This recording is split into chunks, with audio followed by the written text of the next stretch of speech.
We're halfway through the first day of 3 days of double round robin group stages. That means you're back for Team A analysis. Did you miss us? I'm still figuring out who I like more. I'll let you know later. All right, well. I didn't know it was a competition. Jeez, Some I'm sweating. pressure up now, eh? It's always a competition. That's why you're here, because you have a competitive spirit. That's a fair play. Exactly. Okay. So let's talk about Group A. We're going to get straight into it once again. We get to see Soniqs for the first time here at the Major, and we get to see Team One coming back, after a lackluster performance versus BDS, I would say. Good word for it. I mean, it was a tough game for them, right? BDS is a really strong opponent, and we didn't think that they would be able to take that one. But, there were some decent rounds, I think. There were also some pretty glaring mistakes that I hope that we get to see them fix a little bit here in their game against the Soniqs. But, at least they're warmed up, right? That can be a big thing for LAN sometimes. Yeah, in my head, this is a little bit more of an even matchup, just from purely an on-paper perspective. And it's also nice that we get to see what Soniqs get to bring to a major stage for the first time. And it's pretty weird because only one of them has ever been to a premier Rainbow Six event before, and everyone else is brand spanking new. Yeah, how'd that guy do at his last Major? He had 2 kills and he sucked. Yep. That's why I want to give it to me. Give it to me. Yes. Chat, I'm pretty sure you know who I'm talking about. Yeah. All right. Before we talk about who had 2 kills and sucked, let's talk about who will hopefully have more kills and which map they will be doing it on. Starting with our map veto, and then we can talk about the Soniqs. How about that? As far as I can tell, there's a couple different places you could probably go in this matchup, but it's interesting because we'll harp on the Soniqs and the maps that they've selected over and over again. They did play some Clubhouse in Stage 1. They're excited. They're very excited. They're into this map ban phase, Jacob. They are indeed. No Clubhouse. The Soniqs did play a lot of that in Stage 1, but didn't hardly touch it at all in Stage 2. And no Oregon, which is interesting because the Soniqs played a lot of that in Stage 1 as well, but then didn't touch it at all in Stage 2. That's one of Team 1's best maps right there. Cafe ban from Team 1. That's a map that the Soniqs actually don't like playing, so they should count their lucky stars that one is not in their rotation anymore. No Chalet. Again, wow, really? Probably the only really strong map for Team 1 in a matchup like this, so not seeing that here is definitely not a surprise. No Villa, which again, I think the Soniqs from that one game they put on Villa in Stage 1, they're counting their lucky stars on that one again, so Consulate and Coastline.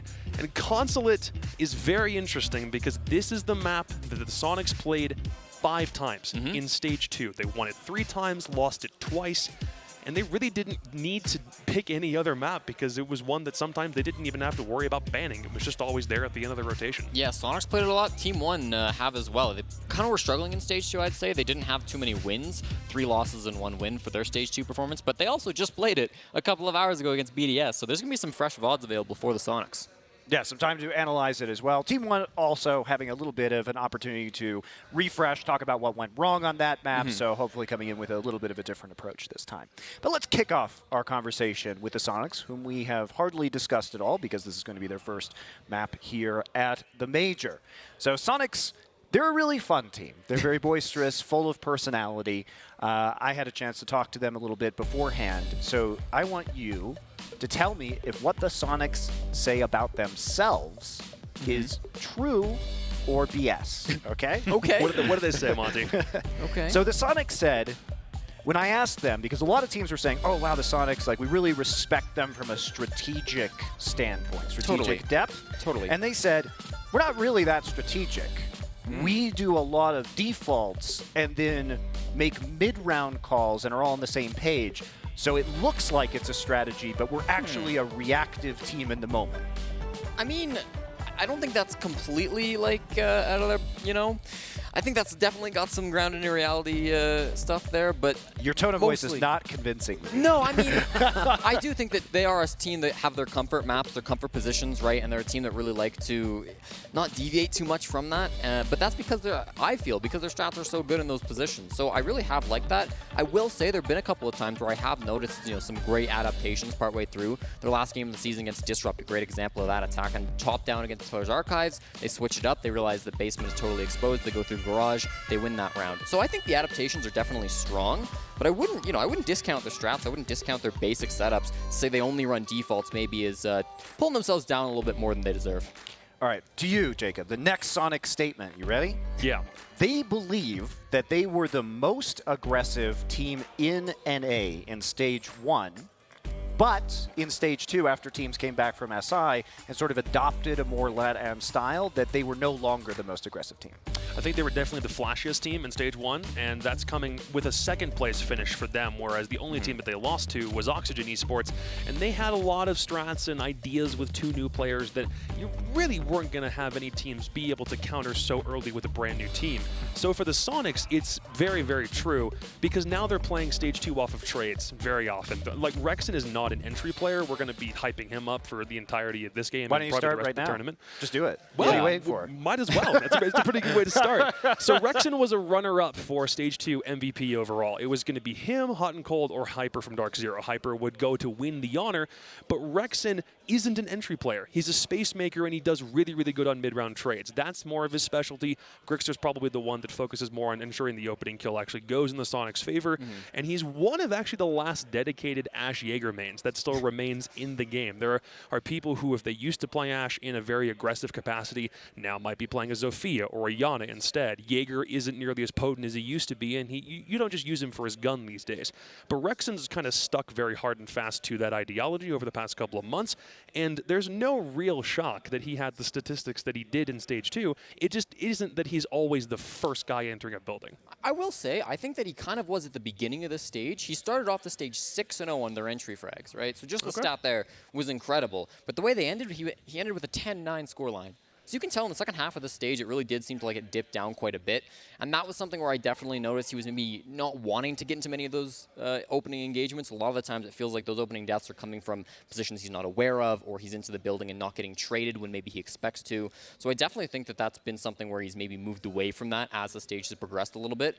But yeah, I think Rexon's an amazing player, and I think he is sort of the star of the Soniqs, at least for Stage 2, as far as that's concerned. The biggest thing for me is, yeah, he can frag, yeah, he plays the basic operators, whatever, but he's there in the big moments, Jacob, right? Go to their game against Mirage in the regular season, a 4K to win that one in match point. Then you go to that game against Disrupt. He's in like the 1v3, he's above them, he's got to get the denial of the plant right at the last moment he finds it. So he's somebody who doesn't shake very often, and he's there to make the impact plays when it matters. Wonderful. So we'll be checking out the game, see if we can find some more of those Rexon clutches to highlight a bit later on. Now, when we talk about this matchup, these teams share some things in common, Jesse, that I know you like to talk about. So some might say these are great defending teams. Others might say they suck at attacking. Right? I mean, they can both be true. It's two ways of saying the same thing. well, no, you could be above average at attacking, but just really good at defending. But these teams are not above average at attacking, correct? Yeah, well, I mean, Soniqs were kind of known in North America as this team that were giants on defense, right? They were really good there, but their attacks kind of struggled. And that put them sort of middle of the road, third, fourth, that's kind of where they were at, right? But the problem with that is North America as a whole, Stage 2 was very attacker-sided. So when you take a look at Soniqs who were not attacker-sided, that makes their poor attacking win rate so much more noticeable on an international stage, and their defensive win rate really not as impressive. You take a look at the stats, and their attacking win rate of 46% is only better than 2 teams at this event. G2, who I actually think had pretty decent attacks in their games that we saw today, and Team 1. Their opponents right on the other side of the stage right now. So the one weakness for Soniqs is kind of counteracted by the fact that one struggle in the same area. And we talked in the pre-show for the last Team 1 game that they were struggling with droning a little bit. Soniqs, I think it's a bit of a different problem. Their roles are a bit off, but we'll have to see whose attacks can actually come out on top. And you had a chance, Jesse, to talk to Alamau between the games. So what you got? Well, I got to be honest. The map bans were maybe done a little bit in advance, and he knew the map, and he said we were going back to Consulate. We're going to play the same way we took it against BDS, right? And I say, okay, Consulate, that's an interesting choice because Soniqs, they played a lot. They're quite good at Consulate. And Alamau goes, no, I don't think so. And I'm like, oh, you don't think so? So a little cocky, I would say, from Alamau in that. He said he didn't want to jinx it, but I think he kind of might have if this one struggles for them. But I like the attitude, right? You kind of have to go in like that. It's weird because the Soniqs have gone to it 5 times in recent memory. So in terms of them sucking at it, I'm not totally sure. He didn't say they sucked at it. I just said they were really good. That's fair. That's just me. I just like using the word, even if it's out of context. In this case, look at him. He's putting words in Alamo's mouth. I'm not here anymore. Get him. Well, no, but it's a 60% win rate for the Soniqs over the past 3 months or so. In all of Stage 2, first time they played it was against the brand new look SSG team. They lost that game.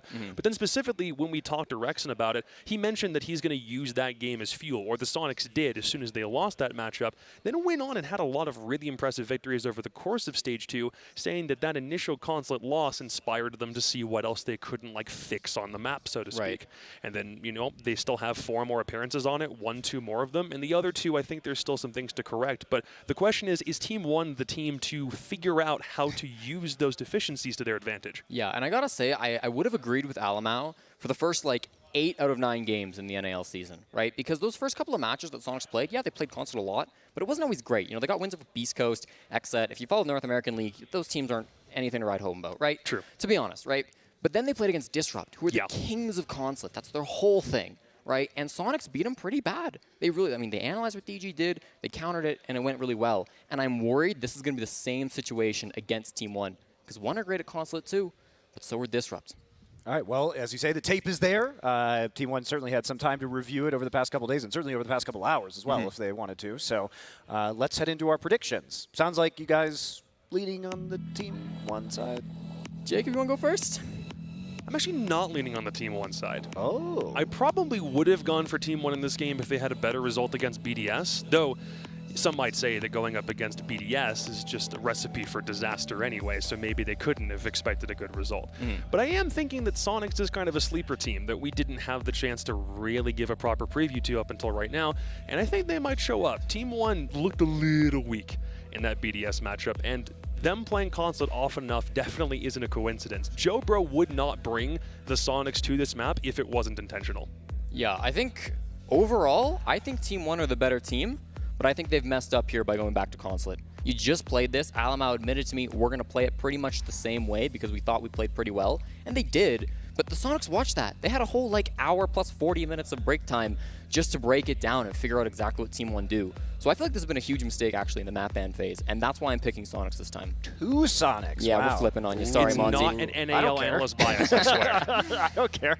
Hey, that's what good analysts do. You take the evidence that happened earlier in the day and combine it with what happened in the longer term past, and then we get here. So double Sonics pick. I do wonder if our casters are agreeing with that, though. Sonics definitely being hyped right now, and if Sonics win, might be a little bit hard for Team 1 to get out of this group. It is pretty important for them overall. So let's head into the match. All right, thank you very much once again, Monty. And indeed, it is a very interesting matchup and one that I think will start to tell the true tale of what's going to happen throughout the rest of this group. Team 1, one of the strongest contenders. I think a lot of people's, including the analysts and casters here, favorite to come out at least in second place for this group going up against the Sonics. And the Sonics are no slouch either. For me, a very, very close contest between them and Team 1 for who could potentially take it. And this is the matchup that very well could determine that later on in the tournament. Yeah, I think the map choice as well is something that's going to be beneficial to possibly both of these teams. Obviously, Team 1 getting a rep in earlier today, and Sonics being one of the most dominant teams inside of North America on Consulate. You know, this is a proving ground right now for them. Are they strong on this map? Can they take down a LATAM squad here?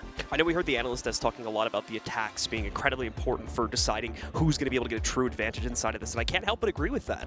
Looking at the statistics throughout the most recent plays on this one, as well as seeing what we've got out of Team 1 earlier today, you look at their entries and things don't look really impressive for either team when they've struggled on this map. So I think that that's going to be a very big make or break factor for both of these squads. Who's able to, on the attacking side, consistently get themselves on the board. More importantly, for Team 1's sake, who's able to get them into the building and make some forward momentum, because we saw multiple times in their previous matchup earlier today where they were struggling with that. They were struggling to keep pacing on the time and get themselves to the site quickly enough towards the end of the round, and more importantly, keep enough players alive to actually make a valid execute by that point. Yeah, absolutely. And the biggest thing, obviously, you know, in part with that is KDS not really doing too much on offense there. And he's one of the players that we're looking to for that entry stat, and he's definitely, excuse me, been one of the players that's been able to assist Team 1 in that regard. Obviously, we all know and love Alamau so very much, but there's a multitude of different names on this roster that have an impact. Absolutely the case. Meanwhile, taking a look at the other side of things over at the Sonics, you guys should know the highlight players for this one.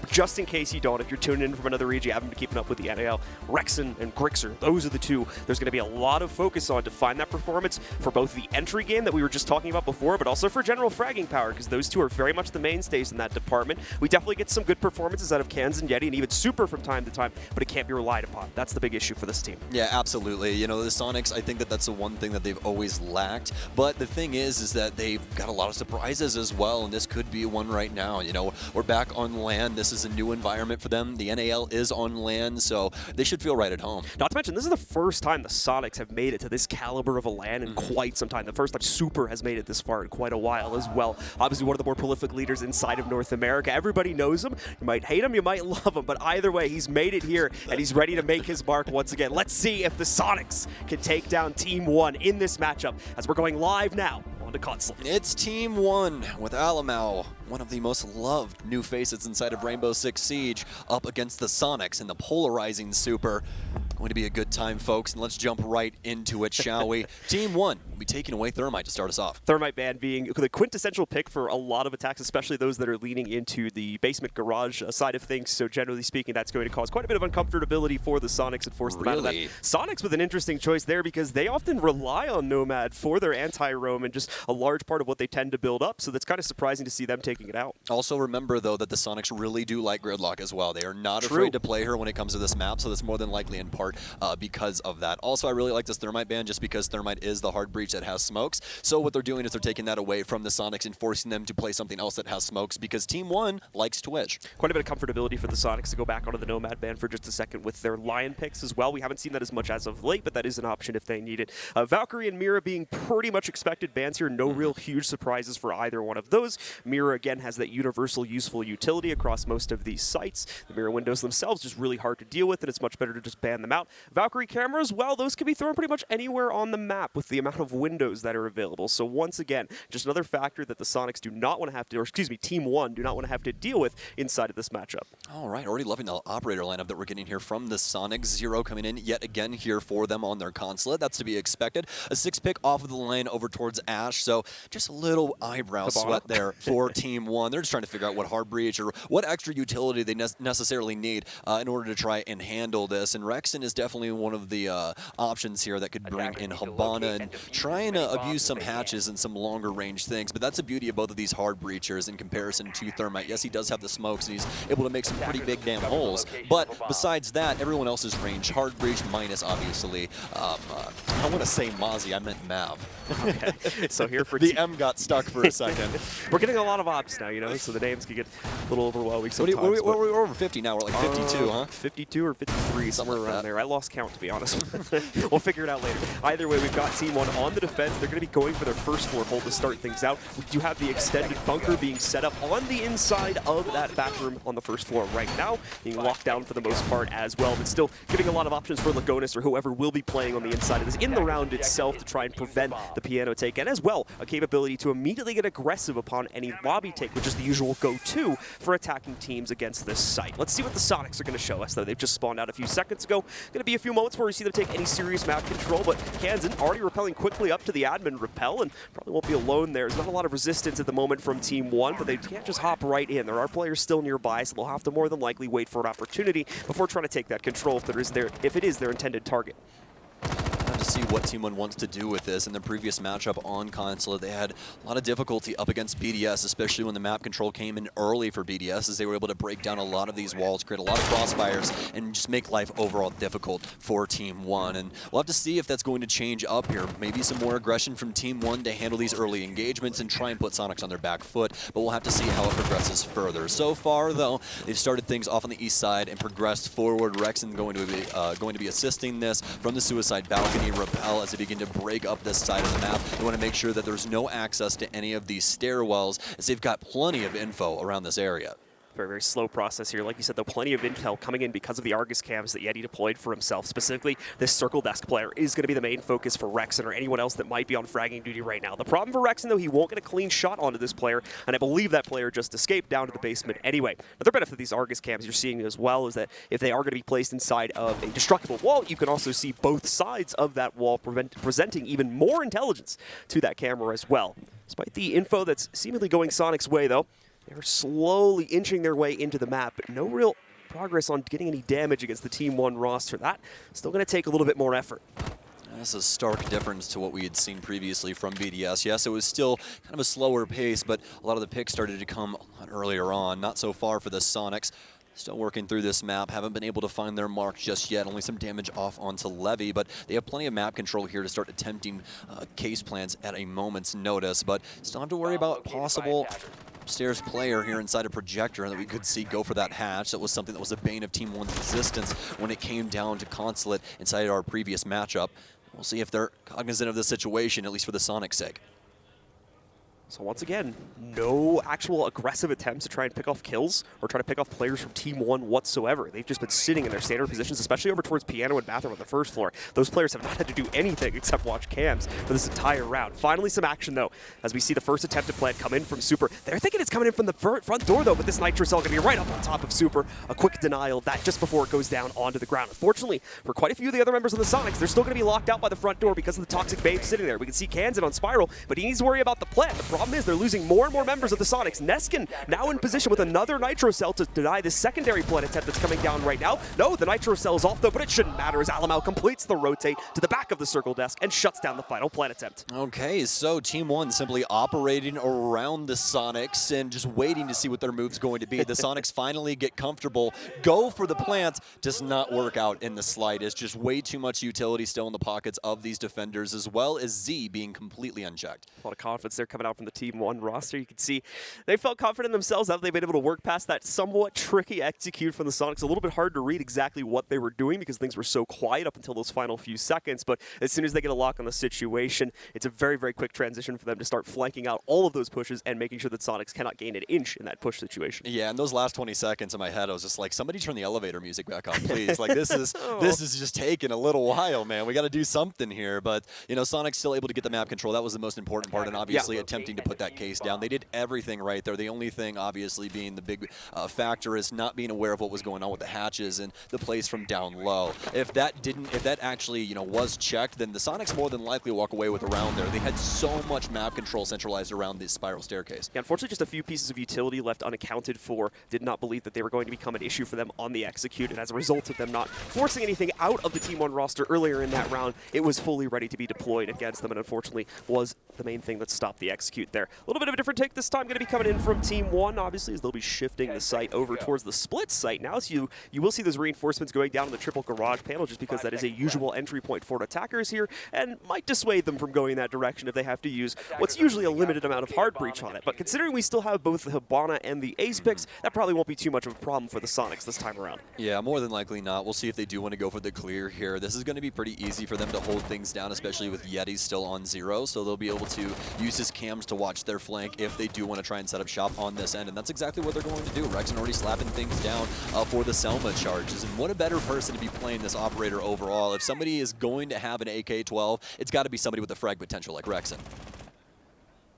So as that first 30 seconds continues to go by, Sonics quickly dealing with the garage panel that we talked about earlier here. Not going to move in and take the full control for themselves just yet, though. More than anything, wanted to leave it open as an option for mid-round antics and possibly some clears if they can force anyone from Team 1 into a peculiar position that they can then abuse. Aside from that, though, a lot of exploration going on from the Sonics roster right now, trying to take control of all sorts of different parts of the map. We can see Kansan going all the way up to the top floor here, taking that control inside of Console, and now starting to gain some second floor control for the Sonics to hopefully force out any roaming Team 1 members that are in the area back down closer to the site. In fact, one of them nearly getting caught right there. Alamau trying to rotate closer towards Circle Desk, nearly loses his life as he goes under 50 HP.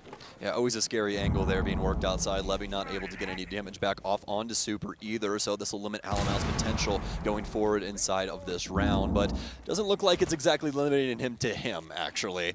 He's definitely still set up for the proper pace that he had before. Does not care at all. Not one single care in the world from that HP bar. Still got to keep up the pace and try and get in the face of these Sonic members. Although for the Sonics, still progressing quite adamantly throughout the map. Yeti going to be assisting inside of Z. Super already with a hold inside of Lobby. Also progressing very well on a multitude of different floors right now, holding on to Spiral as well as progressing things forward upstairs.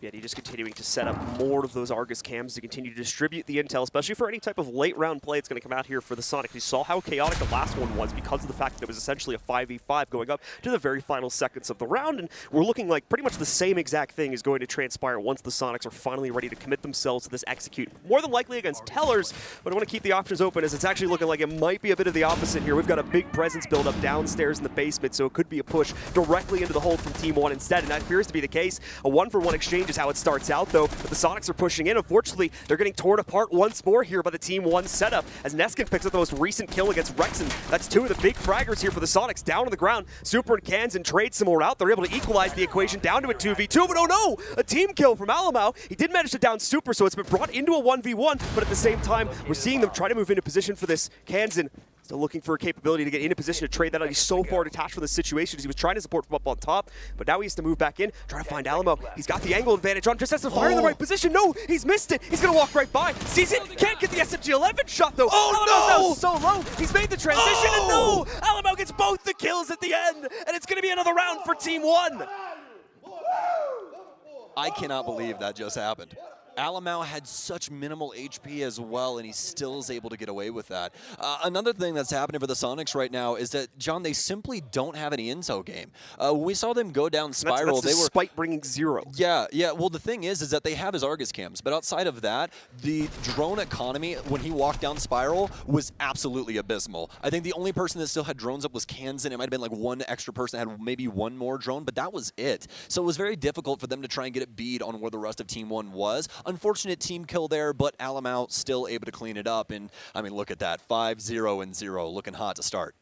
Might explain part of the reason why these attacks are so slow for the Sonics. If Team 1 is just finding an immediate counter to any type of drone intel that the Sonics are trying to gather, Sonics can't just rush head first into these rooms knowing full well that Team 1 have setups for it. But you guys can rush over to the store and get this awesome new Susquehanna Sonics TCSG 12 skin. Go ahead and check it out now in the in-game store. Get it. It's a beautiful skin. Sorry, I had the twist to the ad ready to go there, so I had to take the opportunity. Of course, my friend, of course. But yeah, make sure you guys go into Rainbow Six Siege, check the in-game store, and look at all of those esports skins because, man, are they beautiful. I will say it over and over again. I absolutely love that program and how it supports all of the teams inside of R6 esports. So again, make sure to go and check that out. But now, into the halfway point here on Team 1's defensive side. It's round 3, and Sonics will be out the gates now. Let's see what the Sonics will do. Maybe they'll bring a different flair this time. Maybe a bit more aggression, try to get in the faces of Team 1. It's been a very slow and measured approach so far from this attacking roster. But unfortunately, the attacks themselves have not led to too much success for the reasons that you had mentioned, as well as many others that have been transpiring over the first 2 rounds also. You can already see that drone game being used pretty heavily within these first few seconds. No losses to it, just as of yet here, so better in that regard, but it's still incredibly early days on the round, and we don't expect most of it to have gone away. Either way, though, Sonic's still going to rely heavily upon the intel that will come from both the drones and the Argus cams before they make any more forward momentum on their map control here. I think the biggest thing right now is that we just need to see them have some effectiveness inside of these opening kills. This has been the biggest issue right now is they get a lot of intel off of obviously using those drones. That's how they're getting destroyed, but they really don't do anything with that intel. They're obviously progressing forward and still getting map control, but it's what Team 1 wants them to have, and they're just giving it up. They're not actually fighting and trying to vie for anything across the map. But now, might have one of our initial engagements happening very early here. This will be the earliest fight that we have had that anyone does end up dying here. Neskin playing this patiently with the rest of the Sonics, but Yeti, oh, what a shot from outside will take down Neskin, who oversteps finally and set stalls. I believe that's going to be the first time we've seen a kill happen in this game above the 1 minute mark, if memory above serves 1:30 me. actually. Yeah, Yes. above the 1 minute 30 mark here. So for the Sonics, a good start. We'll see how much it allows for them to try and leverage an attack, though, because that's been the issue before. One single entry might not amount to a whole lot here if they're still not going to be able to set up the positions in time to be able to descend down into the basement and go for another attack. KDS as well, still with the positioning on the first floor, has some capability to get trickier later in the round if he's going to be able to maintain that over towards Visa. We can see some of the other Sonics members, though, mainly Super, working on opening up the garage panel, while the rest of the team, I believe, has gotten full piano control and is currently working on opening up all of those top-down angles so that they will be good to support themselves in any type of post-plant scenario that they'll go for soon. Oh, with the timer dwindling down now, the Sonics are being forced into a position where they must push in and start to execute here. They just start to get these frags once again in an attempt for these plants. But so far, still just sticking to this drone game, excuse me. So we'll be focusing mostly on this top floor. Kansan already working his way upstairs into the bathroom. And he's obviously prioritizing Levy, who's currently inside of Connector, just manning the hatch here for Lobby, as well as some other angles around this space. But Team 1, I mean, things have fell silent around the map. Super, as well as the rest of the Sonics, currently just trying to figure out what they want to do with this space. Yeti's still worried about Lobby as well, and a potential drop coming through from one of these players. He sees him and lights him up. That's going to be a double for Yeti inside of the round, and more than likely the Siren Song for the Sonics to start moving forward. I was waiting for that Argus cam to finally come true, as we'd known Levy was walking past it multiple times. Now we have to see that what the Sonics can do with just 3 seconds left and try to put the case in the ground. Super's plan attempt has to go off well, and it's not even going to need to be completed because the Sonics just clean up the shop entirely, and now Yeti's firing back as well. He heard the noise from Team 1. Now he's sending some of his own out there. Hey, that's exactly what it's about, folks, right there. It's about competition and talking your mess. That's what it is. That's what it is at the end of the day. Some beautiful, beautiful plays there from Yeti, and that's a triple for him on the round, by the way. So starting things off strong for this Sonics roster. Finally got off that goose egg and up onto the breadstick on the round counts. See, now that's going to be the type of execute that Sonics was looking to have happen in the previous 2 rounds, but was never really able to make it work. That's going to be their target more than likely for the following round as well. So expect that type of play to continue throughout the next 3 rounds we still have inside of this half. We're going to go into a quick technical pause here, guys. It looks like we had to check on something with the Sonic setup, so just give us a moment. Hopefully we'll be able to resume things without too much of a delay.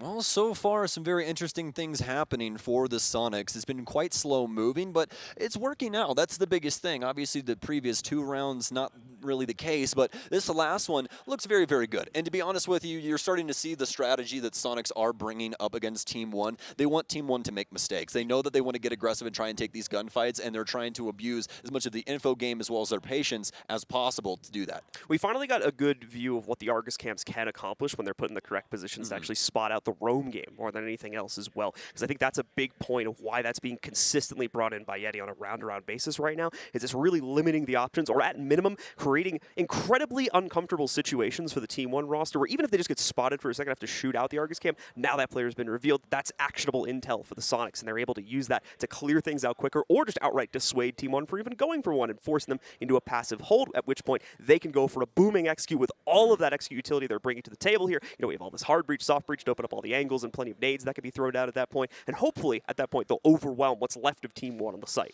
Yeah, it's a tall task still, though, at the end of the day, especially with the way that, you know, things have went for the Sonics so far. You know, it's not that the strategy isn't working. It's just that Team 1 are seemingly eerily prepared for it. They're taking their time. They're making sure to not overextend, and it's putting the Sonics in a predicament where they kind of have to pick and choose what they want to do. We saw on the split side, obviously, the Sonics have to go for a very forceful rush down low, and it just simply did not work out, despite Team 1 also having a team kill. Well, ladies and gentlemen, looks like we are very close to sorting out. I believe we have sorted out the issues, so we're going live once again. Thank you for your patience. We'll be getting back into the action right now here. Taking a look at what's going to go on in round number 4 is we'll be going back to a first floor hold once again for Team 1. Yeah, just make sure to let us know if we filled correctly, guys. Add us on Twitter or something like that, you know. Go follow Bluecasts. He's a good guy, let me tell you. But besides the point, we're back into the action and the stuff that we actually want to talk about. It's going to be the lobby site for Team 1 yet again here. And along with that, double SAS operators and Echo along for the ride. Ying coming in as well here for Super, which is going to add, again, we were talking about this before, and I said about execute utility, and to be honest, to correct myself real quick, they weren't bringing a whole lot of actual execute utility in the form of what you would normally get from something like Ying up until this point. I think it's actually a really nice adjustment. There hasn't been a massive need for all of that hard breach that they were bringing with both of them, so I think swapping this out for a Ying could have some potential to work very well, especially considering the Sonics have had issues getting that initial kill, and it's oftentimes come down to at least 2 of these rounds to a 5v5 with only 30 seconds left. I really hope this isn't a rush here from the Sonics, because they could be walking into the Alliance Den, just looking at the operator lineup that Team 1 does have. If they end up pushing this incorrectly, they're going to walk right into those Banshees and more than likely start meeting some shotguns inside of the site, and that's a gunfight that you do not want inside of close quarters. Well, let's see here what exactly the Sonics are going to work towards. So far, it's looking pretty standard for what they've already done in the previous rounds. Kansan just investigating the admin area, more likely going to chuck a drone in there. Grixer looks like he already has to explore, make sure there isn't any type of setup for Team 1. The same thing will be explored over towards the projector room where Alan is currently hiding out, and at that point, we'll be free to allow the Sonics players to start taking that little bit of control, as we're already seeing on the inside of Visa, but admin is also going to be taken here by Kansan relatively quickly. Okay, well, the Sonics, the basics here.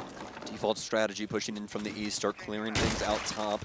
This is Kansan's job. Obviously, that support coming in from Suicide Balcony yet again here, as to be suspected. They'll be hightailing it into admin here for the rest of the Sonics. They can start progressing through. They're going to need some assistance when it comes to hard breach if they want to try and apply pressure properly to Projector. Also a pretty unique spot there if you guys saw that Argus cam in passing. That obviously can assist Yeti not only with the top floor vision, but like what John was talking about before, you're allowed to flip those if it's soft or hard breach on both sides. And you can actually see two different ends, which is very, very cool when it comes down to it.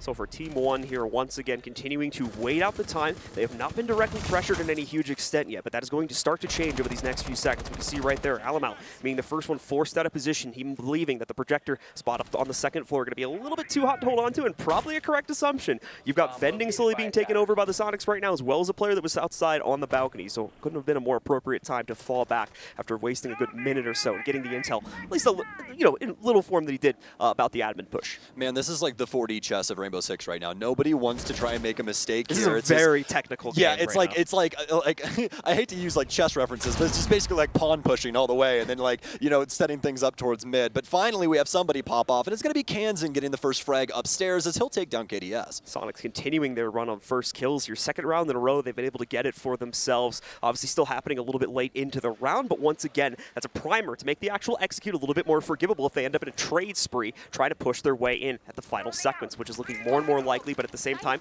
we have them ready to move in. The Candelas are starting to work their way out, as well as the smokes for Super. First plant attempt going to go down onto the ground. Where's the counter coming in from? So far, nothing on the other side. In fact, the Candelas might have masked the sound of the plant, and it's just going to go down for free. Beautiful work from the Sonics here. They also pick up another kill against Team 1 in the process. Neskin trying to lurk in, but oh no! Kansan has the read, shuts him down before he can even get full sights onto his opponent. It seems like the rest of Team 1 suffering from the same fate here, as Lagonis, Levy, the last bastions for this team, will falter at the end of the round, and the Sonics will pick up a second.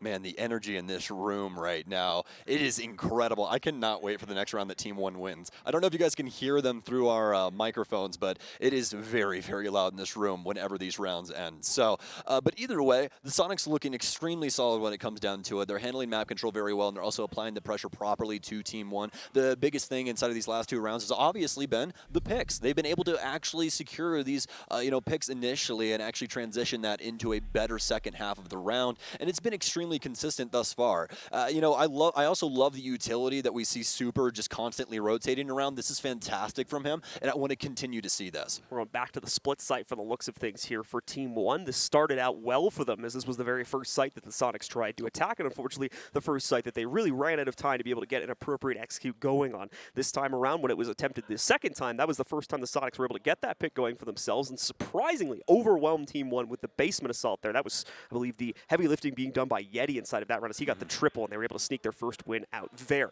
This time, obviously, Team 1 will have some corrections ready to be used inside of this one, and hopefully they'll be ready for the Sonics attack. We'll be finding out in a moment, though. As you guys can see at the top right, we are in a short technical pause once again, so just give us a quick moment here, and we'll be we'll be sorting that out and resuming as quickly as we can.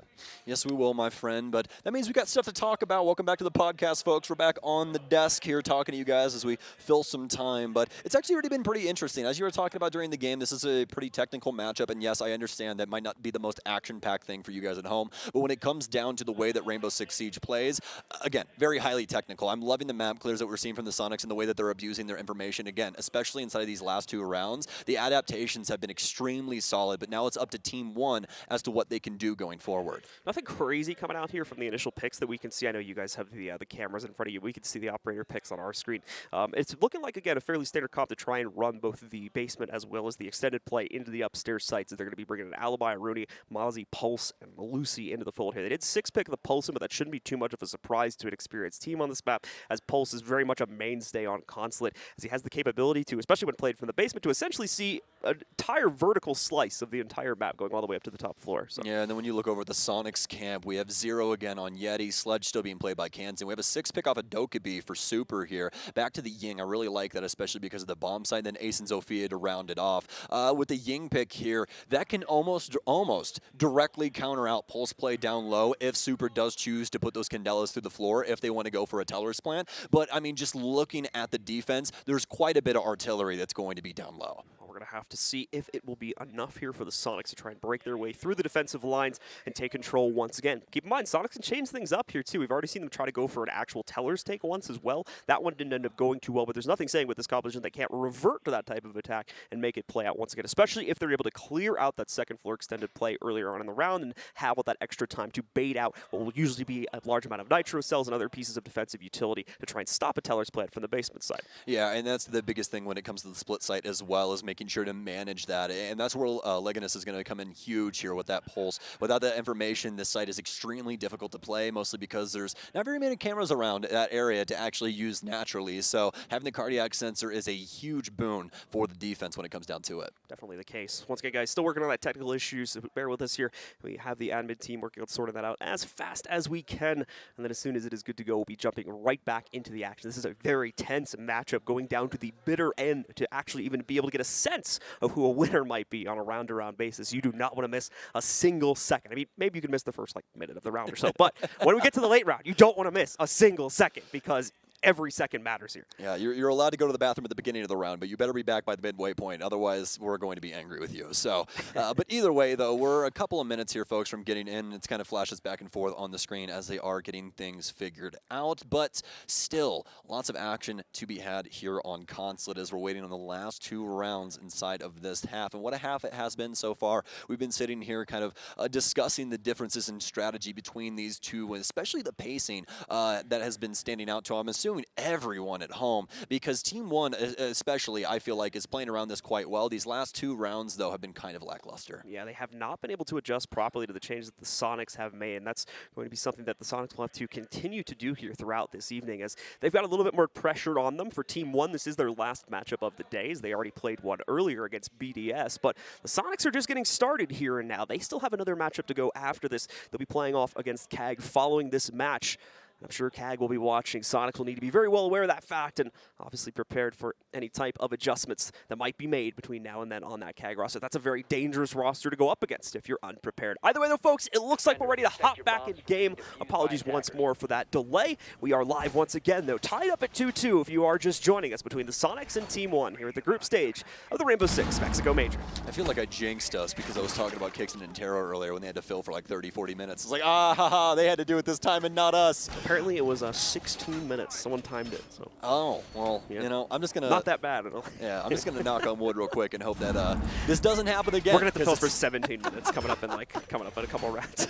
Well, guys, just remember it's my fault, okay? Just remember that one. But either way, though, we're waiting for round 5 to start here, folks, as we're almost through the prep phase. Again, it's going to be the split site. We've talked to you guys about the Team 1 lineup, but just for those of you that stepped away during the tech pause, well, first things first, welcome back. Secondly, split site, and we got some unique things going on here with Team 1, especially with Lagonis currently inside of Circle, but I'm assuming that he's more than likely going to dip out. Hell of a shot there from Alamau. He'll take down Kansan to start us off. We can see their Team 1 trying to get a little bit more aggressive here now. They were holding themselves back. They were playing into standard positions at the beginning of the round previously, trying to wait out and see what the Sonics will do, but now that the Sonics are becoming a bit of an issue and really starting to control the extended game here for Team 1, they're going to try to get some of that back with the aggression. It's worked out well. Obviously, they attempted for 2 of those, but just the one against Kansan is going to be enough. That removes a massive amount of soft destruction from the attacking roster as well. And that's going to hurt considering this is more than likely a process what the Sonics would normally go about is just slowly clearing out from top to bottom. They might do things a little bit differently here now because they've lost Kansan. We can see a quick opening on the garage panels once again, and they've got a stack ready to move in. I'm curious if they're going to follow through with this, as they've also got Yellow Stairs pressure going down in the basement. All right, well, Rexon's going to end up having to burn another Selma. The other one didn't end up breaching correctly. It looks like it got the soft part of the wall, but not the hard part of the wall. But either way, they'll be able to at least get inside of the garage, and that's the most important aspect of this. When it comes to transitioning further, he's more than likely only going to need 1 Selma if it comes down to even using his hard breach. Usually this is just trying to push through and deal some damage. Candela's out now, and Neskin and the rest of Team 1 prepared for this push down low. Super swinging on through, but where's the rest of Team 1 at? Well, there's Neskin. He'll take down Grixer, as it seems like they're manning the door right now. Neskin 3 fires, takes down Yeti. Super finally with some frags, though. Can he get the second one? He cannot. It's a triple for Neskin. He'll pull out the secondary pistol as well to try and take out Rexon, who's the last remaining member, but that AK-12 is singing its song as it'll take down 2. big problem here for Rex now. He has cleared out the basement defenses, but the case is down in the middle of the archives. He has to transition over to it, not get caught by either KDS or Alamal sitting upstairs. He succeeded in task number 1 here. Going to throw drones out so that his teammates can make callouts for him as well. And there goes the plant going down to the ground. Nitro right on top of it. It's not going to succeed in taking him down, but it does get him off the plant, resetting that 7-second timer once again. Going for it once more, but here comes the impact. The pressure rolling out against him. He's not ready for it as KDS is able to take him down, and Team 1 finally pick up another round for themselves. Fantastic stuff there from Team 1, and yeah, it's what we thought it was going to be. It's a Candela push downstairs. They're able to get a couple of frags, but the biggest thing is most of those frags coming from Super. Not able to really get anything else done across the board. Yeti and Rexon getting taken out very, very early there, and obviously that initial pick happening from Alamau as well, so it was just the dagger right to the heart from the jump. All right, well, a very back and forth half between these two teams. A bit streaky, obviously, as we've seen Team 1 pick up 2, the Soniqs pick up 2, and now Team 1 has finally fired back on the round that the Soniqs tried to get a bit more aggressive after falling victim to an early spawn peak here. Very curious to see how this final round is going to go.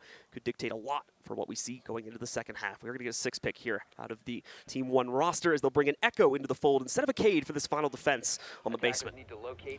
Very slow moving in between these two, all except for round 5 where they ramped it up, got on the accelerator, started to push back against the Soniqs offense. It's a very strong start there for Team 1 that transitioned beautifully into what Soniqs had planned for that lower execute that they were able to handle with flying colors. Either way though, Team 1 back downstairs will be holding onto the basement for their final sight of their defensive side. It's a pretty unique setup overall. Obviously the Echo, the big standout here. We don't get to see him too often anymore, but a lot of teams starting to adopt him back in simply because of the overall potentness of those yokai drones. So we're not going to see any actual wall denial being brought to the table here. No active wall denial, that is. But we are still going to see the Mute Jammers trying to slow things down a tad for the Soniqs when it comes to clearing out that garage, as well as a couple other of these panel setups also. But here come the Soniqs now. We still have a lot of aggression. You can see those red silhouettes all across the building. Those are all factors that Soniqs are going to have to deal with before they can even think about assaulting the basement. Otherwise, they risk getting collapsed upon, as we saw happen just in the previous round here. Let's see how they're going to try to deal with things. More than likely need to go for an upstairs clear first. Yeah, there's a lot of different ways that they can handle this equation, but it matters where they start. That's the biggest thing here. Is it going to be with the top clear and trying to apply pressure to Team 1? Who really knows? I mean, the Soniqs have been moving quite slowly, and even when Team 1 did have top pressure, they really didn't even try and push into it. Instead, they'd hold on the mid floor and try and see if they were going to rotate down or do anything along those lines. So for the Soniqs, do they go for the mid hold again here and trust that hold? That's the biggest thing here, because obviously a 3-3 would be great, but another pick early on as KDS gets his first frag onto Kansan. Kansan has been the unlucky duckling these past 2 rounds here, as he's been first to be picked off, both due to factors that unfortunately were fairly out of his control. Also, one's a spawn peak, the other one is a nitro cell that drifts a little bit too close to him on the rappel there. Might have been able to panic react to get out of that, but it happened so quick. Unfortunately, he's not going to be able to react to that as quickly as he needed to save his own life. So Soniqs fighting from a deficit yet again, just like the last round here, but already looking to make up for that as they're going to put pressure onto this bunker hole on the inside of the first floor bathroom. Not too worried about it right now, though, as that player can't really aggressively swing too heavily from his current position. It's Neskin playing from the inside. So as a result of that player being locked on the inside, Soniqs are still going to work on dealing with their soft breach down to the basement while they have this extra time. Still have to worry about the positioning inside a bathroom, but they have piano control as well as some crosses to deal with. But does KDS go unchecked? That's the biggest thing here. He's worked his way into Visa, can obviously start transitioning through Spyler, maybe even upstairs. He's looking to take admin right now, and this is a perfect rotation here from him. Try and get some pressure around the map and take the path less traveled. But obviously KDS kind of worried that there's more than likely positioning up here, although unbeknownst to him, it's completely barren. Still trying to open things up for more of a top-down approach. This is going to be a good usage of the utility. The can opener there, opening another hatch option for the Soniqs to try and utilize. Yeti assisting with that. Grixer just taking a load of damage from something there as he goes down to nearly 50 HP. Possibly could have been another Nitro, but I don't believe any additional ones have been used, save for the one that KDS picked up at the beginning of the round. So it didn't come from that. Either way, though, Grixer will have to be a little bit more passive now as a result of that. He'll be down to 50 HP. A lot of intel coming out for the Soniqs there as they do sneak that drone up over onto top white. But with 30 seconds remaining, the Soniqs once again will find themselves pressed for time, but as we said before, they thrive under this environment. They plan to bring those very fast, very last-minute executes into the fold at the very beginning of this map, so this should not be an issue for them. Super sneaks past the Toxic Babe, is going to make his first attempt. Like I said before, there's still 2 Nitro cells alive on the defense. No one seems to have noticed that he snuck in, so once again, a clean plant for the Soniqs, just like a few rounds ago. Now, oh no! Super also can't be isolated out so easily. The job is at least done after a bit of a delay there. Lagonis comes in for the assist, but now Soniqs have all their post-plant positions set up for themselves. Team One have to fight back against that, and it's not going to be an easy task as we see Rexen clean up Levy for the first kill for the Sonics inside of this round. Yeti picking up yet another one. Finally, a trade comes in from Almal, but it's instantly responded to here. KDS, one of the last ones alive, and the site scratched that. It's just Lagonis now as he tries to take the fight to the Sonics, but it's not going to work out. The Sonics take it instead, and they take the lead at halftime. The LMG for Grixer, way too much ammo on that thing to try and get him low, and plays the situation perfectly. Love the stuff there from the Sonics, and Team One. I mean, oh honey, what are you doing? Nobody's gonna go and check the box. Just kind of a missight from them. But either way, though, very, very well done from the Sonics. It was really going to be the only opportunity that they had there, as the time was getting very, very low. So Super just made the call and was like, hey, we got to get this case down. Yeah, not the only time that happened inside of the half as well. For those who remember the first time they picked up Ying, the Candelas were used to mask another plant attempt that also went off without any disruption from the Sonics there. So that's 2 times in the half. They're able to completely sneak the planet against the Team One defense there. Costing them at least 2 of these rounds, putting us at a 3-3 scoreline. Obviously, the sides have now flipped. Team One is on the attack this time, so let's see how their entry and the rest of their attack game is going to possibly allow them to stay in this game or sink out against the Sonics here. They're going to be able to excel now from the defensive half.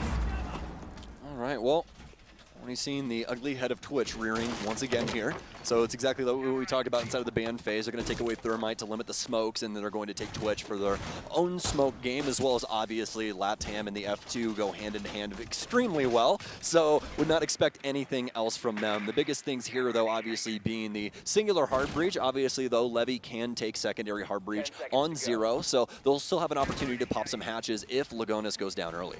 5 seconds to go. Let's see how this will all pan out here as the Sonics complete their final steps to prepare themselves for the assault from Team One. We did see Kansan bringing the Cade into the fold this time, and I believe he's trying to set up a nice little hiding spot for one of his electric claws now to be able to reinforce the hatches, at least the middle one. Looks like it's going to hit there. Make sure to get all of those locked up. And as you were talking about, pretty unique spot over there as well to lock up the bathroom hatch with that. But either way, though, Sonics going to be going for the extended hold here, stretching their limbs out towards the sky. Sky being obviously the top floor, and a multitude of people up here, actually. I believe there's 2 to 3 bodies off of sight around this area, but actually the Sonics more focused on the west, or the east side, excuse me, than the west. Team One starting to work their way in. The Sonics just patiently awaiting for that aggression to start swinging its way toward their own roster here.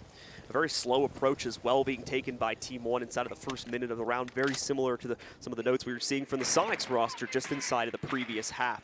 As this team sitting outside, using most of the drone intel, and to be fair, they've lost a large amount of their drones already. 40% of them are gone this early on into the round there as they just try to get the initial intel and allow themselves in. And only just now they felt the confidence enough to swing into yellow and take some of that initial control, while there's still at least 2 players from the Sonics sitting up here on the second floor looking to contest that. And you can tell how worried both of these teams are about this initial pick, because it's mostly been the the call sign of who's going to win the round. And so far, so good for both of these teams. We're about halfway through as the map control goes back and forth, and just simply bartering for it at this moment in time. Do not want to give up too much here. Although the Sonics, once again, going to be holding down and extend a hold, but more towards Projector to the east rather than the west. As, well, we have our initial kill here. KDS will take down Yeti. That's actually a pretty big frag when it comes down to it. But despite that, things still pretty slow moving. Still have to try and deal with the garage panels as well, with those Kaid still holding onto the hatch as well as the walls here. But besides that, not too much more going on. Super getting a couple shots chucked at him there by Nesk as he tries to open up these top-down angles, figure out where that electric claw is going to be positioned at, and obviously allow for Team One to start working themselves in through the garage panel here. One of the Twitch drones, I believe, just being dealt with. This team will continue to clear things out as well. Kansan just waiting for the opportunity to strike with this Nitro. Oh, he almost had it maybe a second or 2 earlier there, and he would have been able to take out Levy, but it's not going to be the case. And as a consequence of that, Levy will now be able to open up the bathroom hatch. Great raid here from Team One on the top floor as well, so they'll at least know that Grixer was last seen here, but he's going to hop 2, get back downstairs. Rexen attempting to come up Spyro. He'll get taken down from Levy, who is going to immediately engage as well. Neskin will pick up 1.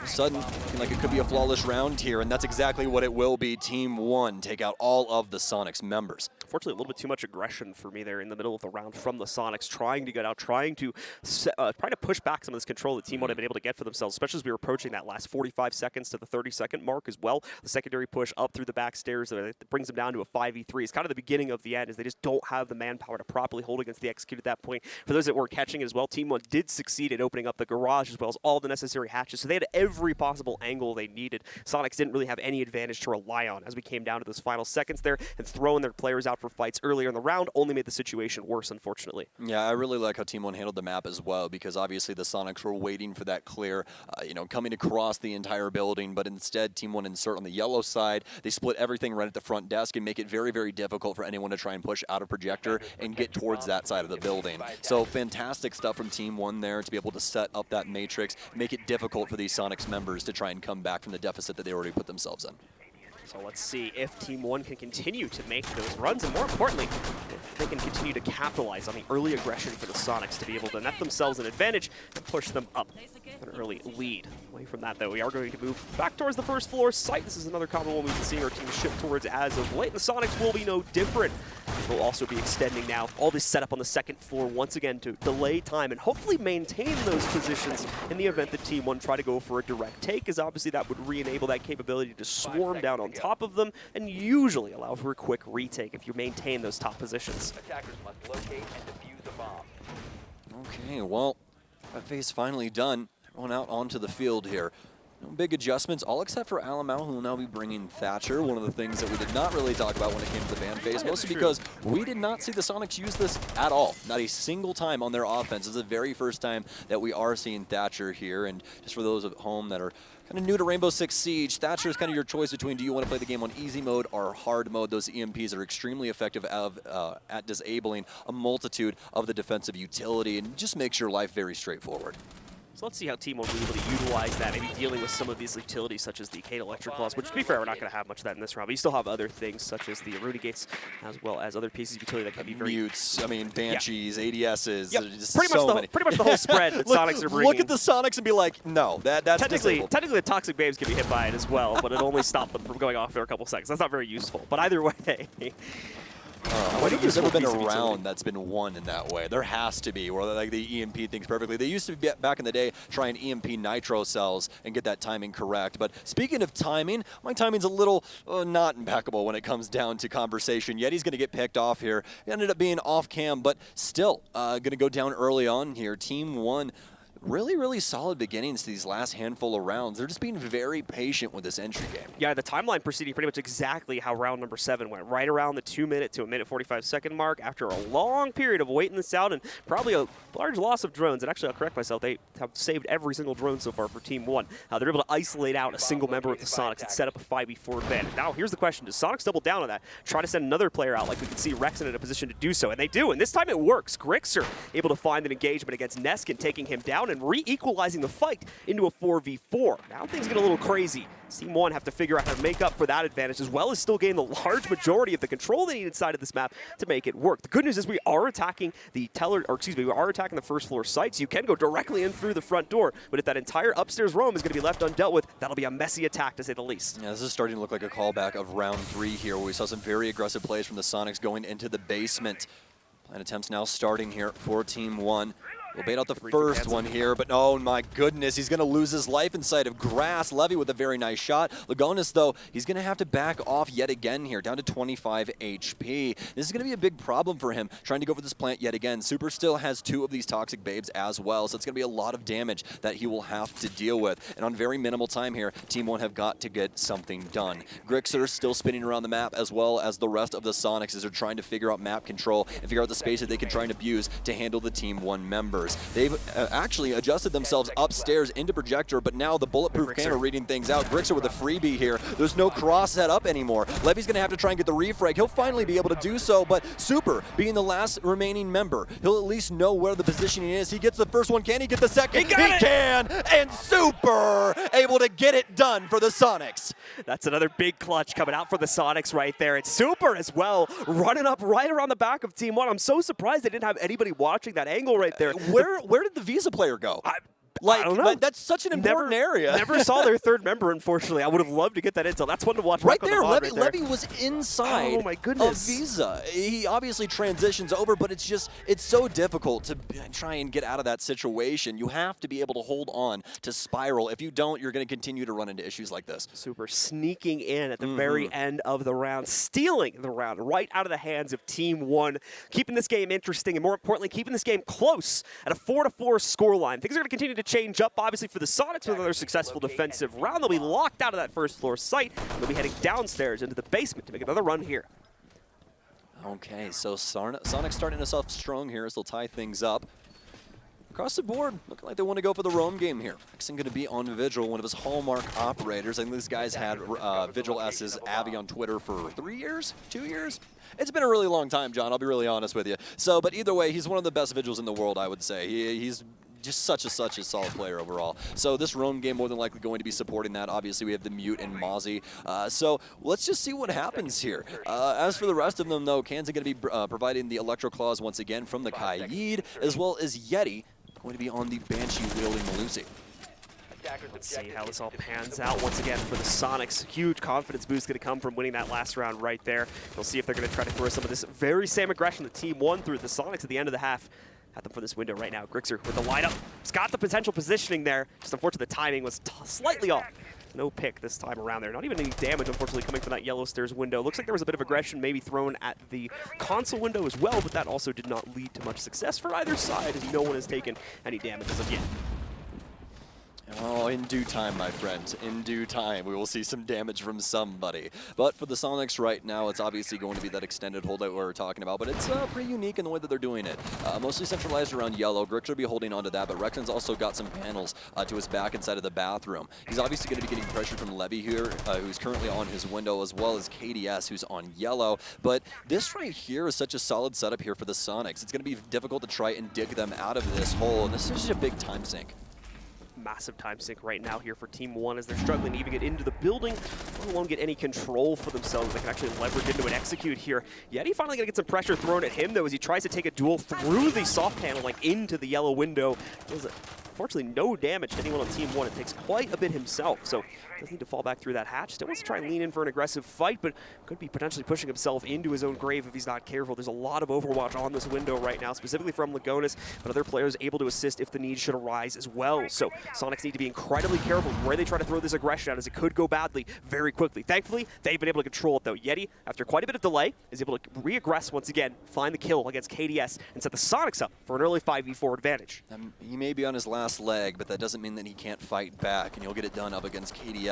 Huge pickup here, as you can see Team 1 still trying to move around the map and find some frags, but Rexon holding things down on yellow, making life difficult for Team 1. They are not allowed inside of this building currently, as they are all on rappel, simply trying to find any frags they possibly can. Although Alamau upstairs, but not for very long. As soon as we see him actually in the building, he'll lose his head as well. Yeti will get a second frag. He only eats 1 bullet. They're down to 1 HP. Levy can't get the frags to go. He'll eventually be able to tag up Yeti, but the Sonics jump ahead.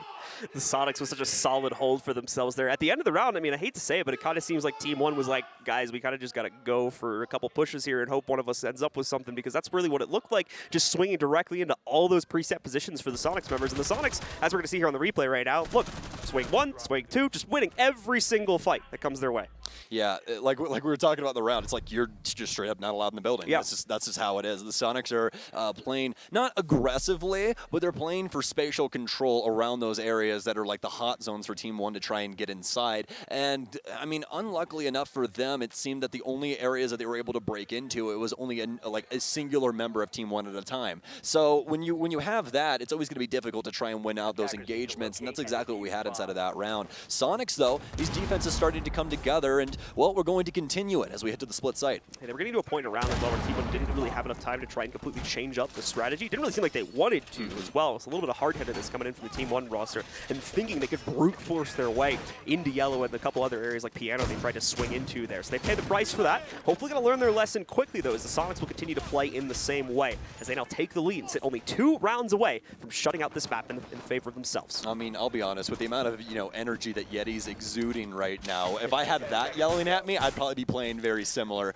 You know, it's just like, wow, man, they are coming at each other's necks right now. It's some crazy stuff. But either way, though, Team 1 out and onto the field now. Soniqs are going to be defending the split site yet again here, but it's actually pretty unique in the way that they've set everything up. And I've been saying that about a couple of these Soniqs lineups, especially this one, though. This split site looks very, very cool. I like what they did with the top floor here. We'll see if it works out, but especially with Super bringing in the castle barricades, this is going to make it to where there's going to be a decent amount of funneling. Obviously, though, Team 1 can counter that out. They have a lot of soft breach here, especially with frag grenades, but the big one standing out to everyone at home has got to be the Sledge of Neskin. Yeah, assuming that Neskin stays alive till a late point in the round, the castle barricades will be of minimal concern. If anything, it'll waste like a 5 to 10 second window for each one they run into, just because they'll have to rotate Neskin in position to deal with that, assuming that the player that runs into it doesn't have nades to dispatch it themselves. But either way, it'll be a relatively small consequence unless Soniqs are able to find the early picks once again and remove that capability from the Team 1 roster. Team 1 that look like they're being incredibly cautious with this early roam for themselves. They'll enter through the basement, and we can see a few players also taking that early admin control. Just going to be the buck, though, and this is areas of the map that, as you guys can see, Soniqs are nowhere near. Soniqs have a very large stack on the other side of this one. To correct myself, they moved in from the console side, and now it's admin side where there's the stack from the Soniqs that Team 1 will now have to deal with or risk again that top-down collapse on their execute. We'll have to see how Team 1 want to try and handle this. It seems like they want to possibly attempt to go direct maybe to Tellers, but that would be very ill-advised with the setup that the Soniqs have overall. Be quite risky, but they also have to worry about Yeti, who's prancing around inside of sight currently. Neskin end up fragging out the castle barricade here, just create some new lines of sight for himself and possibly getting an engagement soon enough with any of these Soniqs members around this area. Nade going right into Yeti's face. He's able to dodge it, but he's going to be in a rough position as KDS continues the spray down and take him out. Team 1 take the advantage this time. Grixer will find a response from back upstairs to put us back once again in that even footing, but another nade thrown right at Rexon prevents him from going any further in the inside of this round. That's 2 for 2 on the nades from KDS this round. Great stuff from him. Now has to try and do more, though, as Kansan still in the play. So is Super, and Grixer now walking right up onto KDS. Thought he was safe in the corner. Certainly not. Levy now alone. He can retrieve the case relatively easily, but he's got a 1v3, realistically a 1v4 now, as Rexon's just been retrieved in front of him. And while, yes, he does have a clean path to the site, like I said, that top-down collapse is very much in the picture for him. Levy doesn't seem to care, though. He's been the king of these late-round 1vx frags, although he's never been able to negotiate a clutch for himself just as of yet. This could be the round where he makes the difference. As he's playing this tricky, he's not going for the OBJ right now. He knows that the Soniqs might get aggressive, might try to swing, might try to get intel. And if that happens, that's a potential kill that he can get. There's one, down to the 2v1 now, knows where another one is, and he finds it! Levy with just one more kill to pick up, and he gets himself a 1v4 clutch. Not to mention, he still has over 15 seconds to plant the case. Gonna go for that now as he finally has safe retrieval, as well as a good position to throw it down onto the ground. The first attempt being made, mind you, Rexon is incredibly low as well. He'll have heard that drop. Rexon gonna be smart though, won't commit, but Levy will! However, Rexon shuts it down, and the Soniqs take a very, very close one. Rexon baits him with the oldest trick in the book. He drops the hatch and just simply waits for the push. Fantastic from Rexon there, especially after the almost blunder from the defense.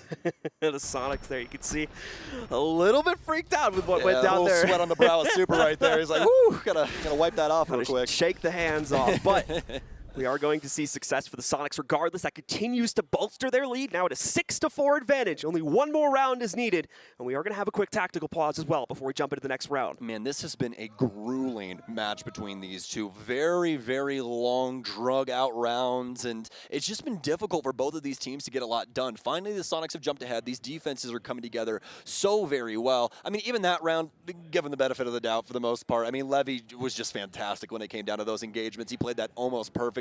But obviously Rexon just in his way. Almost had the 1v4, but again, the Sonic strategy overall so far through these defenses has been nothing to squawk about. Certainly the case here. Tactical timeout should be expiring soon for the Team 1 roster as they try to figure out something they can utilize in order to get themselves ahead going into this next round. What's up? Spoiler warning for everyone at home. You have 10 seconds before I talk about B-Stream, okay? Monty's job is being stolen again. Sorry. He had one claim to fame here. But, okay, listen. He was the spoiler guy. He's the spoiler guy? Okay, well, you know what?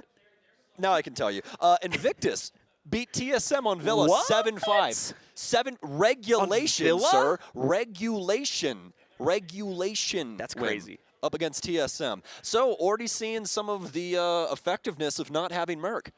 Yeah, certainly the case there. We'll have to look. I have to go back and look at the stats and what actually happened in that match, because that's a crazy turn of events, especially for happening on Villa, which in my opinion went is usually, 0-2 on the day, by the usually way. a pretty confident map for yeah. TSM. So it seems there's a little bit of a struggle for the TSM roster not being able to play with Merc and having to slot Pojo in once again.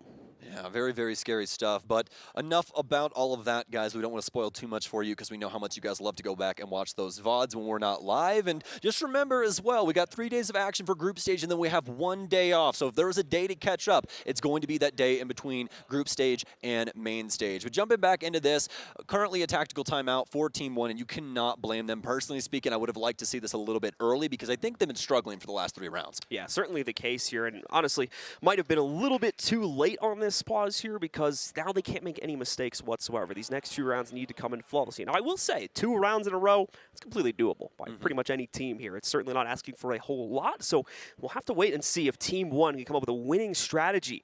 The early round, once again, being the key point here that both teams were really struggling with that first minute or two of trying to gain either a major amount of map control that they can then leverage into the attack or enough kills to where they can just flood the site entirely. Both teams have had a really rough time finding that advantage. So we've been coming down to these really, really close 30-second executes where a lot of the times there's still 9 or 10 players alive at that point in the round. Yeah, like we were talking about earlier, it's so technical with the way that they're doing this. It's just like the ebb and flow of the map. You know, you have one team pushing in on this side and they have the defense just rotating around their movement instead of taking engagements.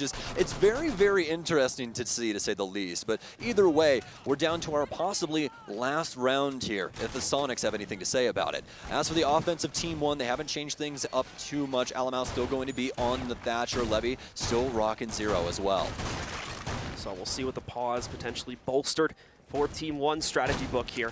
10 more seconds until we've got the members of the Soniqs working their way out.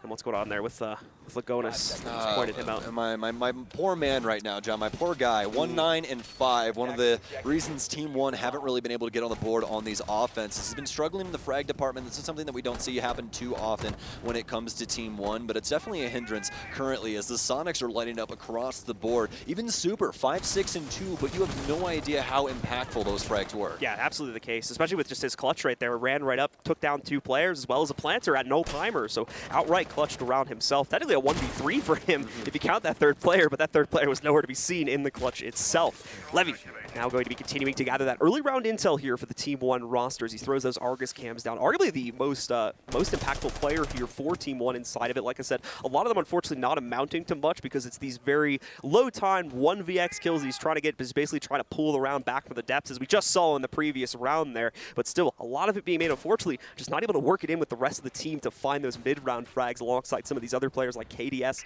as well as Alamau in order to actually close out the rounds themselves. All right, well, Team 1 finding a staging ground here on the front desk side of the map. Currently transitioning in through the bathroom, but still have a handful of people to worry about, most notably Rexon, who's currently coming up admin, but it seems like they might have a read on this. Frag grenade out. Is it going to land there? I believe it got eaten up from an ADS or something along those lines in the area. Did not hear an explosion, but the second one is going to land true, but Rexon already extremely far gone from that area. KDS patiently waiting here now for a swing or any semblance of aggression from what would still be a hold from the Soniqs members upstairs. I do believe that the Soniqs have completely given up that control for themselves and have moved entirely down to the 1st floor hold now, so not going to have too much to worry about with regards to Team 1's position there. You still have a couple players inching themselves around the staircases, but like I said, in terms of actual aggression towards the 2nd floor, actually I do see Grixter over there towards admin from the looks of things, but save from that, not a whole lot going to be going on over here. Grixter even has a quick escape route. If things get a little bit too hot for him, he can fall back down just outside of Tellers and reach a relatively safe position. And this pace in comparison to the BDS game is just completely different overall from what we've been seeing. Again, we're getting to this load time where not a single person has been hurt. It's all about trying to figure out the info game and see what they can possibly do with an execution. But going down in the last 45 with 5v5, this is going to be a little risky for both of these teams. More than likely going to be a full-on Hell in a cell. They're trying to approach Super from both ends. They'll be able to take him down. That's a clear of the bathroom. Rexon's going to have to do something about this. If not, this is more than likely going to be a plant and might be a Team 1 round. Some big frags now coming through for Team 1. Yeti finally able to respond with one of his own, but it's down into the 2 versus 4. The setup from the Soniqs incredibly detached from one another there, as we've seen Alamau just ripping the entire roster to shreds. He's got a quad, nearly an ace there, but Levy does steal the last one away, as it's an ultimately very straightforward round from Team 1 as they hop right to the inside of Piano, and save for the position inside of the bathroom, there's no resistance at all from the Soniqs, and more importantly, no support on that lone player. Yeah, they basically just abandoned Super inside of sight. And on top of that, they simply let everybody else just walk into the 2 doors. That's extremely, extremely big, especially when you're talking about 2 people that just repelled inside. It's not like there wasn't any audio. They didn't crouch walk into the building. They legitimately swung in through windows and pushed you. So for the Soniqs not respond to that, that's just very sad at the end of the day. But either way, though, they still have an opportunity here to prevent overtime, but Rexon, more than likely going to be at the helm of this one, as we've seen his vigil play have quite a bit of impact throughout this. Certainly the case. We're going to see a quick switch from Lagonis, though, as we'll be moving back over towards the ace. Nothing earth-shattering or game-changing here in reality, but just for you guys that are keeping notes at home, we have changed up the hard breach once again to make things a little bit more simple for Lagonis. Hopefully re-enable his capability of frag it a little bit, as he is still struggling in that department at 1 and 9 right now. But some of the other members have certainly made up for that in huge dividends. So be the final round of what's up. I was going to say, yeah, especially Alamau. Yeah. That guy has he has hit his hot streak, let me tell you. So, last round of regulation, the final opportunity for the Soniqs to shut this down inside of our normal round timer. If not, we tied up at 6-6 with Team 1 taking control of this round. We'll go for 3 more rounds to find our true winner of this matchup, and who will be getting the lion's share of the points out of this one.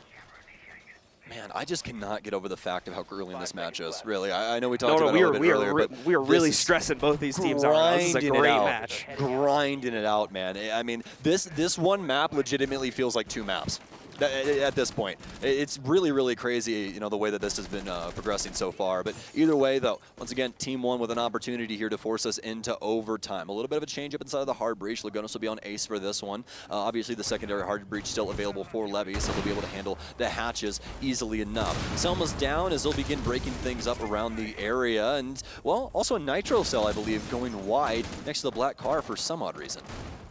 With that utility chucked out. Still plenty more nitros to be used by the Soniqs roster. If you check the left side of your screen there, you can see they brought 4 of them to the party this time. So still 3 more to be used at some later point in the round. Team 1 going to continue to weigh their aggression towards the yellow stairs, though. They've got drone intel on Grixer, and he realizes it, so he's going to shift back towards the connector here. Hopefully a safer position, but oh no, those missed shots. Saving his own life if he kept running right inside of Projector itself. Might have just ended his own life. That nitro going to be a little bit too close, unfortunately, to the window, so the damage does not bloom outside in the way they needed to. And unfortunately, Grixer has wasted too much time up here. Levy's been able to take full admin control, pushes right up in front of him, and takes him down. Actually, solid open here from Team 1. They'll get the first frag in less than 1 minute and 30 seconds. So solid start here. Great handling of the situation as well. They were able to get all that information on Grixer up top, and now this is fairly straightforward. Obviously, still have to worry about the possibility of some roamers around, and there is indeed some. It's going to be Yeti, currently inside of lobby, working the circle desk in a pretty ratty spot. We'll have to see if he does get droned out here, but Team 1 still have plenty of time to work the building. KDS going to be one of the first players to start moving downstairs, and he won't be alone, having support from at least one other member of his team. Another one still on Repel, I believe, helping out with that as well. Going to be able to find the position of Yeti, so he'll have to panic and rotate as well. This is actually how they got that first pick against Grixer, forcing him into an awkward situation, forcing him into a fight where eventually he was overwhelmed by another player that he couldn't account for. Not going to happen this time with Yeti, though. He just safely falls back to Tellers. KDS actually thinks that he fell back down towards Spiral there, so tries to chuck the nade into account for that, but that's going to be way off base, unfortunately. So actual damage will come out from that piece of utility. Regardless, though, Team 1, you might be thinking to yourself that they're taking their jolly old time with this right now, but you definitely want to use the whole breadth of time. And Team 1 have a lot of excess right now as a result of getting that first kill against Grixer and not seeing a whole lot of aggression from the Soniqs since then. So Team 1 are double and triple checking everything before they commit themselves to the basement. You can't exactly blame them either. This is to get them into OT, and they want to make sure that they measure twice before they cut once. Although for the Soniqs, starting to be some of the audibles called inside of the mid-round that we're now used to seeing. Super, some pretty unique positioning right next to White Van. He won't win the initial engagement, though. Alamo gets him. Lagonis also starting to plant things. The Soniqs have to jump into this. Otherwise, this is looking like overtime. Yeti Not able to stop anything, neither is Rex, and the case will eventually go down, and the inevitability of OT starting to squeeze around the Sonics. Finally, somebody's able to fire back, and it's Rexon with a double. He'll take down 2, launches into the 2v2 with some great post-plant positioning from Team 1. Lagonis might need to clutch this one out if Neskin fails. Only 1 kill so far in this game. He won't even have to kill both of them, just has to prevent the counter defuse, which will be coming up in just a moment here. But Rexon still needs to deal with Neskin first, who holds the position up on top on the inside of the bathroom. They need to focus on this, but they don't have time to do so. You can already see downstairs trying to move Kansan in a position to get on the counter defuse. He needs to start it right now. He got the kill in time, but no time left. The round goes to Team 1, and we're going to be going to overtime. That's so very unfortunate. Kansan hit that shot at the very last second. Oh, so very unlucky, but we're going into overtime between these two. We're not done just yet. Certainly not. An epic match like this truly needs an epic conclusion. It can't be done inside of regulation. We need to take it all the way, folks. So once again, anybody who might be newer to Siege is wondering about our overtime rules. We have 2 different sets of rules, but for the most part, it's just going to be a series of 3 rounds. The team that wins 2 of those will take the cake here. So you're playing 8 rounds overall.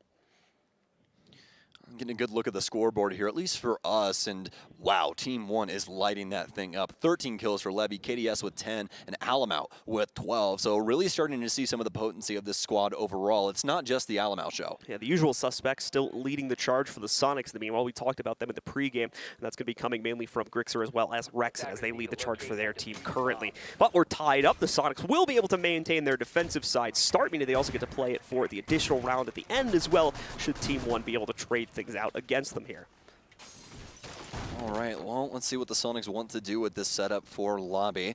So they want to try and throw any curveballs at Team 1. They're going to be bringing a Rooney along for the ride. So this is going to make the window play a little less potent for Team 1, obviously, with throwables and their ability to get into the building, depending on how the situation breaks down. But from the Sonics, it's still looking like more of the same and what we had the last time. It's going to be this top hold, prioritizing Projector, and trying to prevent plants from going down inside of Lobby. The Sonics had a really solid grasp of things, I think, towards the end of their defensive half, so I'm not going to expect much changes here unless things go drastically wrong inside of this opening round. Now, that's not to say things were perfect. We did see a few issues, specifically the one hold downstairs for themselves there, as they kind of left Super out to dry in the open, and everybody else was still upstairs, from what I remember, inside of that round. But either way, a relatively solid half put up by them, and they're going to continue to perform in the same way, looking for that 7th round to put them one more round closer to trying to close out again, as they'll have to push themselves that one extra round further now, as unfortunately they missed out on their chance during regulation. Slow days, though, for Team 1, as we've come to expect over the previous attacking rounds from them. Similarly to the Sonics, they do not want to step too far forward into the Sonics territory and make the same mistakes that we're seeing made inside of regulation, so they're going to continue to approach this round with a relatively slow pace as well. Well, slow and steady does win the race, but if you're both doing it, then somebody has to win out of those 2. So we'll see who it's going to be. The Sonics still with solid pacing. They've been able to hold back Team 1 in a lot of different instances and make their life very difficult, especially for the opening frag game. But especially inside of these last rounds, Team 1 have finally been able to get that back online, and it's been difficult for the Sonics to try and fight that.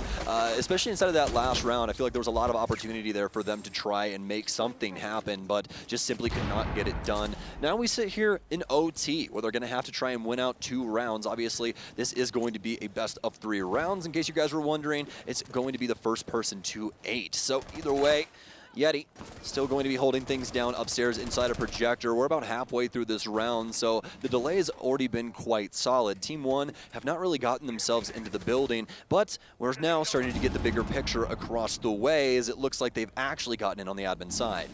Can see a lot of tenseness building up here between these 2 teams. This is looking very, very similar to some of the earlier rounds inside of this matchup, where neither team really found anyone until that last minute, sometimes even lower than that, before we started to see any kills go out across the board here. Team 1 seems like they might have to execute with that potential factor playing against them yet again here, as nothing is being presented to them from the outside of the building on these repelled angles, and the small amount of control they got back up on the 2nd floor. Sonics are taking this to the bitter end before they try to contest anything from Team 1, and Team 1 seems to be of the same philosophy. There's a great find, though, from Rexon. He's not the only one to get it. Yeti picks up another kill from down below now as he's transitioned to here after finding that kill, ready with a Nitro Self. Anyone tries to move in to refrag him, he'll take care of that nice and easily. Grixer, though, not the same case, as he's going to be knocked out by Alamau, finally giving Team 1 full upstairs control at only the 30-second mark. Yeah, and that's the biggest issue. Not very much time to get anything done, but Alamau proved me wrong as soon as I say it. Another frag falls into his pocket. He'll take down Rex, and this is looking like piano control. Super will be able to take down Alamau. Great shot from him. Lagonis also swinging in through the laser gate. He's going to take some damage from that. Ready for the SMG-11 fight, but Super once again gets it done. He is electric today. Absolutely. The passive play seems to be the way to go here for the Sonics, at least on their defenses,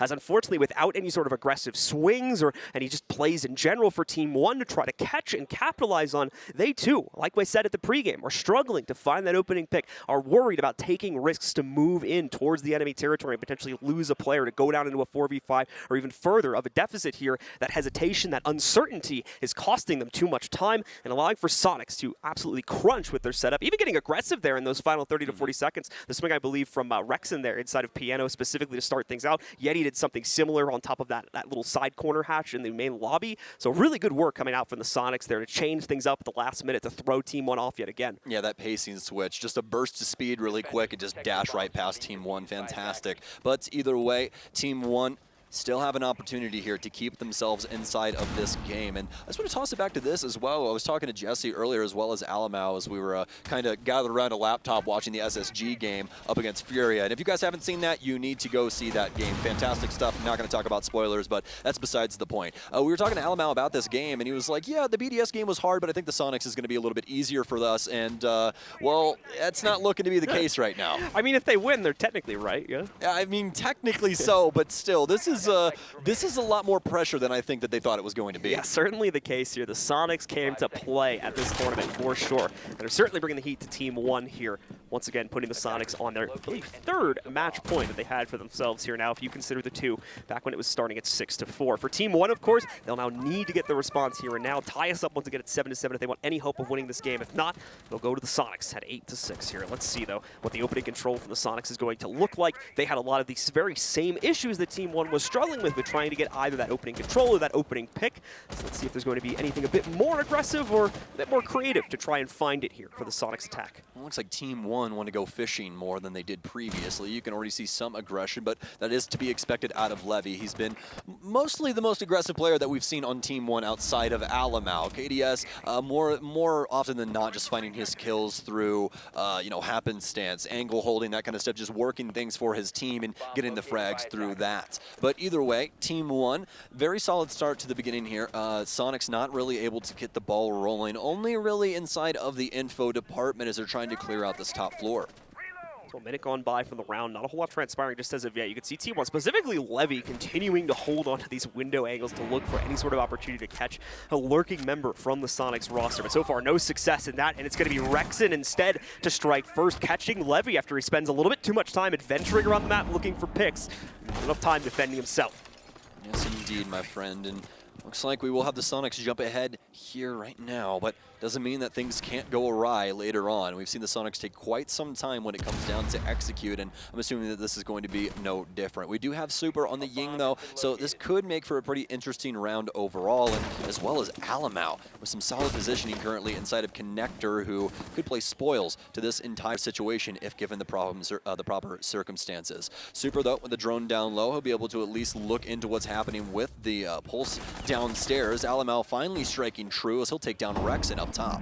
Still a minute left on the clock here, so Sonics won't be panicking and trying to force things out just as of yet, but there's still a lot of issues, specifically upstairs, the Team 1 are going to have to deal with, most notably being Alamau, who just took down Rex in there, and as well as continuing to hold presence on the second floor. Alamau's smart about this too. He knows they're going to throw pressure at him just a few moments after he's picked up that kill, but look at this now. The Sonics going to try to deal with both problems at once as they just drop down the back corner hatch. Yeti as well dealing with the first resistance to it, but both Lagonis and Alamau striking back. However, after everything and the dust settles, it's enough control for Sonics to at least make a plan attempt. Here comes KDS as well as Alamau, though, on the rotate from back upstairs. They're going to try to move in. They won't be able to stop the plant. That's going to go down on the ground, but they might be able to catch some of these members of the Sonics before they can get to safe positions. And we're going to see examples of that now. Alamau trying to strike first, but can't find anything. Can't get an open angle for himself. The sledge trying to work its way through here. Alamau just taking one down for free. Kansas doesn't seem to be aware that he's that deep in the site already. So now it all falls to Yeti here. He's got to find both KDS. There's the first one as he takes him out. Alamau now needs to go hunting in the 1v1. He's only got about 13 seconds to get this kill as well. Nearly had it right there as some damage goes on to Yeti. ready, but can he convert the kill? Yes, he will be able to do it. And with an excess of 10 seconds, this counter defuse will go through. Team 1 will pick up a 7th, and we go to the 15th and final round of the match. Down to the 1v1, and Yeti, all that talking mess this entire game, not able to close it out. And Alamau, don't know if you guys can hear it, he's just letting him know right now. This has been such an intense game in between these two. And it all comes down to this, John. Soniqs, Team 1, Consulate, 1 round to rule them all. Who will get it done? What a better way to settle this matchup than to go the full distance of it. These two teams have been having such a epic battle between each other over these last 14 rounds. And if we weren't going to get it at any point, we might as well get it now. The Soniqs finally using their tack pause on the final round. And to Joe be Bros fair, is like, listen, guys, I think I have something to say. and to be fair, they haven't really needed it up until this point. They've been in the lead, obviously fighting for it quite heavily, but they have been in the lead for the large majority of this matchup. This is it, though. This is the final round. No additional chances besides this, and as well, it's not like you could carry your pause over into the next game or something like that. So a smart choice here to use it and really hone in on the strategy before the final round begins. The problem is, Team 1 also going to be able to use that pause as well here, so they're also going to have some nice time to discuss this final attacking strategy for them. Yeah, it's kind of like American football, and when your head coach goes into halftime with a timeout still in his pocket, it's like, dude, you probably shouldn't be doing that. Please use the timeouts. Like, why wouldn't you? You know what I mean? They're there, they're free, they don't cost you anything. Just use the timeout. So, respectfully, great stuff from the Soniqs here to at least give them some time, especially with their coach, and discuss things. Again, this has been a very grueling map for both of these teams. It's been a very, very drawn out, and both of them, I still feel like, are trying to figure out how to play up against each other in certain circumstances. And that's the problem, is it's not an easy question to answer when you consider, at least in the Soniqs case, there's so many moment-to-moment change-ups, and they'll bring in a lot of variety to the table, specifically on their attacks as well. They're not a very easy team to predict, in my opinion, based on what we're seeing in this map on their attacks, and that's making for some really interesting siege. Unfortunately for Team 1, though, it's also making for some very difficult-to-read siege, and has led to more than one lost round inside of this matchup. But no more rounds to be lost. This is it. This is the final one for both of these teams, so let's see if the Soniqs can excel on defense once again, or Team 1 will win an attack to push them over the edge. Oh, well, it all comes down to this, folks. Would you have it any other way? Personally, I would not, but I'm sure that somebody else will contradict me. Despite that, though, Super and the rest of the Soniqs and ready, prepared for what's going on right now. Back to the castle setup, they're going to be holding down things on tellers. Overall, though, this setup the last time worked with flying colors, especially the top end, where we ended up seeing, I believe, Rexen, or actually, no, I believe it was the Grixer the last time. Ended up getting quite a few frags up here, and made it just difficult for Team 1's life. That's going to be the same play once again here for the Soniqs. As you said, it worked with flying colors. There's no reason for them to change this up. So once again, heavy emphasis on the admin hold. That will leave, assuming they're still going to stack it as heavily as they were previously, and it does currently look like they are, that does obviously leave the first floor as well as the basement a little bit exposed, and that's what Team 1 tried to capitalize on. They tried to go directly for it and ignore the hold upstairs, but they paid the price for it. So let's see if they're going to try the same thing again, or if they'll take that extra time to try and clear out the admin hold. I'm expecting to clear, to be completely honest with you, simply because of what we have seen throughout this game thus far. No really unchecked boxes when it comes down to it. A lot of these teams, or both of these teams, mostly clearing the entirety of the map, and then that really being the deciding factor on how the execute goes, especially early on when we saw a lot of simply just waltzing around each other and not a lot of gunfights. Obviously, that's changed up quite a bit from what we had seen previously, as well, these scoreboards have been lit up since then. So, but for now, Team 1 still going to be clearing things out. They'll start on the console side. See, begin breaking up this top floor. See Meskin searching for a head. You guys can see the silhouette just on the other side, but I believe that player is in a relatively safe position. Yeah, it's going to be Grixer behind a whole other soft wall, as well as the long desk that sits through that window he was spamming. So no real risk for him right there, but later on in the round, when we actually start to see a bit of admin control being taken, that could start to change up. We need to see if, like I said in the early round here, if Team 1 even wants to go for that, though, as they're still putting a lot of emphasis on just getting first floor control, with only really Alamau's keeping eyes on the admin play. And that's from the roof as well, so that's a very, very passive position he's taken. We're not even really able to do anything from it right now, more than anything just helping out with the drone game, and in a standby position to assist at some point soon here. Yeah, Alamau with 18 frags right now as well, lighting up the scoreboard, and that's all from playing Thatcher mostly on offense. His defensive roam game as well has been extremely solid, and really been putting Team 1 in the best way, or the best light he possibly can. But now KDS Oh my goodness, he's going to end up getting caught out inside of sight from trying it behind again. Rex, and obviously not able to do very much about that, but now the kills start to come through. Rex will get one of his own. It's down to the 3v2. Alamau already lit up, but they obviously understand the positioning of at least Rexon, but oh no, he overstays. It's a refrag here. Levy was with a 1v3, now a 1v2 after he gets the initial frag. Starts to push up admin stairs, has one close, but Grixer from behind, not expecting the M590 close, and the Soniqs take Consulate. That's going to be a confident win for the Soniqs right there. Definitely needed to go the full distance, needed to completely outstrat their opponents. Many adjustments over the course of the matchup, but they get the job done, going all the way to round 15 to do it, and what an effort needed to be put in for them in order to achieve victory there. But it's a well-fought victory, a well-earned victory. It'll go to the Soniqs on this map with a final score of 8-7. And what a game it was. Again, I don't know if you guys can hear what is going on in this room, but it is something quite intense between these two. But either way, though, an amazing Consulate and really a show of strategy across the board, and especially the effectiveness of the pacing chain for both of these teams. Yeah, certainly the case. Like we said, Team 1 unfortunately just not doing that as much as at least I was seeing compared to the Soniqs. And also, we got to mention it again there, Lagonis unfortunately only picking up, I believe, unless he got one at the very final round there, but I checked on it right before we started that round, only 2 kills up until that point. So that kind of impact or lack of impact really can't be ignored in this situation. Yeah, absolutely. We were talking about earlier inside of the map, we were really hoping that something would change up for him. Something had to give, but sadly, it was the death streak instead of the kill streak. Yeah, so Lagonis not able to help out with that. A lot of other issues too, like we said, the kind of hard-headedness to their attacking approaches, not willing to shift things up when they knew for a fact they were going to be running into the full setup from the Soniqs, still trying to repel into some of those and paying the ultimate price for it, as we saw multiple rounds in a row, giving those over to the Soniqs. So for the future for Team 1, maybe just a little bit more amorphous with their strategy game, and things will probably continue to go very well for them as well. And this battle for the group will continue to be very, very close. That's going to do it for the two of us for now, though. We're going to send it back over to Monty and the rest of the desk to break this game down. Well, like Blue and Stokes were saying, that was certainly intense. We were standing behind them, watching from their screens, the casters, and wow, the teams were really going at it. It feels very good for me to be back at LAN and have the players in the room. That's Soniqs. Yeah, that's them. That is them in a nutshell. And it was really nice to also get the exact same competitive spirit from Team 1 at the same time. Yeah. Like, we come in at match point, just for context. So whenever we did that, both of them are screaming at one another full tilt every single time they win. And most of it's insults, most of it's not PG-13, but it's still really fun. Yeah, certainly great. And you love to see that kind of competitive fire. And also just it heightens the drama for the inevitable rematch in this double round robin. Especially since Team 1, I mean, it's going to be rough. You got to say, moving forward for them, they come in as the second place team out of Brazil. All this hype around Latin American, Rainbow Six, obviously, and they fall just a bit short there. 1 point. 1 point on the day. That's not good enough. That's really, really poor. And Team 1, I mean, as we go through the highlights, I think they came in with a lot of expectations. Again, talking with Almau before this game, he says, no, Soniqs aren't good at this map. Well, apparently they are, because Team 1 definitely didn't, I think, show up with everything that they should have against the Soniqs. It really felt like the SQ in this game had gotten the VODs in.